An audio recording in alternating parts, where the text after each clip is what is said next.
అందరికీ శ్రావణ మాస శుభాకాంక్షలు. Welcome to children's home garden. ఈ వీడియోలో పూజ సామాను ఎలా త్వరగా క్లీన్ చేసుకోవాలో, ఇత్తడి సామాను, రాగి సామాను, వెండి సామాను, అలాగే హోమ్ మేడ్ పసుపు కుంకుమ అండ్ ఈజీ ప్రసాదం రెసిపీని ఈ వ్లాగ్లో షేర్ చేస్తున్నాను.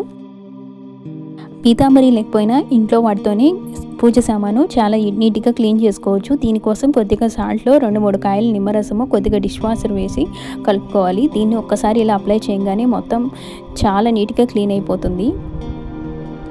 రాగి సామాను కూడా అలా అప్లై చేయగానే మొత్తం క్లీన్ అయిపోతుంది. ఇంకా ఈ ప్లేట్లో తీసుకున్నాను కదా, ఈ ప్లేట్ అయితే అసలు నేనేమి రుద్దకుండగానే మొత్తం క్లీన్ అయిపోయింది. ఈ సామాను క్లీన్ చేసుకోవడానికి కూడా ఎటువంటి కెమికల్స్ అవసరం లేదు. ప్రత్యేకించి దేవతా విగ్రహాలు క్లీన్ చేయడానికి అయితే ఎటువంటి కెమికల్స్ యూజ్ చేయకూడదంట. ఫస్ట్ వెండి సామాన్కి కొద్దిగా నిమ్మరసం అప్లై చేయాలి. తర్వాత కోల్గేట్ పేస్ట్ కానీ లేదంటే కోల్గేట్ పౌడర్ అయితే బాగా పనిచేస్తుందంట. కోల్గేట్ పౌడర్ని బాగా అప్లై చేసి ఒక 5 మినిట్స్ అలా ఉంచాలి. తర్వాత ఆ నిమ్మ చెక్కతో రుద్దేస్తే మొత్తం బ్లాక్నెస్ అంతా పోతుంది, చాలా బాగా క్లీన్ అవుతుంది. చూడండి ఎంత బాగా ఈజీగా క్లీన్ అయిపోయిందో. తర్వాత వీటిని పొడి క్లాత్తో, సాఫ్ట్గా ఉండే క్లాత్తో తుడుచుకొని భద్రపరచుకోవాలి. ఇంకా పసుపు కొమ్మలు తీసుకున్నాను, వీటిని పసుపు చేసుకుంటున్నాను. మీరు బయట కొన్న పసుపు కుంకుమ ఎన్ని రోజులైనా పురుగు పట్టలేదంటే అది పూర్తిగా కెమికల్ అని అర్థం. న్యాచురల్గా పసుపు అయితే ఎక్కువ రోజులు నిల్వ ఉండదు, వెంటనే పురుగు పట్టేస్తుంది.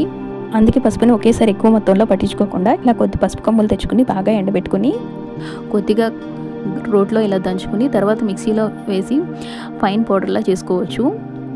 ఒకసారి వేసినప్పుడు కొద్దిగా పలుకులు ఉంటాయి, ఇంకోసారి జల్లించుకొని మళ్ళీ వేస్తే మనకి ఫైన్ పౌడర్లా వస్తుంది.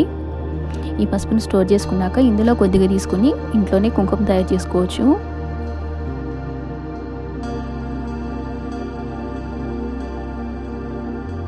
కుంకుమ తయారు చేసుకోవడానికి ఇలా పసుపులో కొద్దిగా బేకింగ్ సోడా కలుపుకోవాలి. తర్వాత దీనికి సరిపోయేటట్టుగా కొద్దిగా నిమ్మరసం కలుపుకోవాలి. ఇది వెంటనే కలర్ చేంజ్ అవుతూ కొద్దిసేపటి తర్వాత నిదానంగా రెడ్ కలర్కి చేంజ్ అవుతుంది.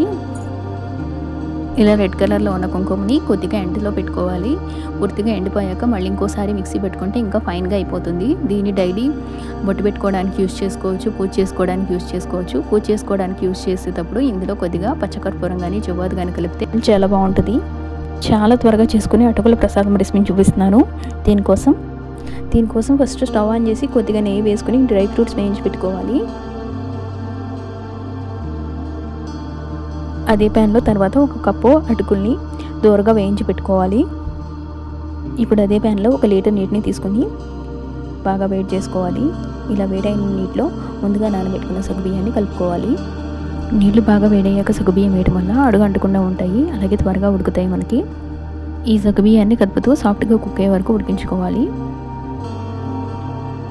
ఇవి ఇలా కంప్లీట్గా ఉడికిపోయాక ఇందులో ఫస్ట్గా మనం వేయించుకున్న అటుకుల్ని ఇందులో కలుపుకోవాలి. అటుకులు కలుపుకున్న తర్వాత ఈ అటుకులు కూడా కొద్దిగా వాటర్లో ఉడికిందాక ఒక 5 మినిట్స్ సిమ్లో పెట్టి తిప్పుతూ ఉండాలి. అటుకులు కూడా సాఫ్ట్గా ఉడికిందనే వెంటనే ఇప్పుడు సరిపడినంత బెల్లం వేయాలి.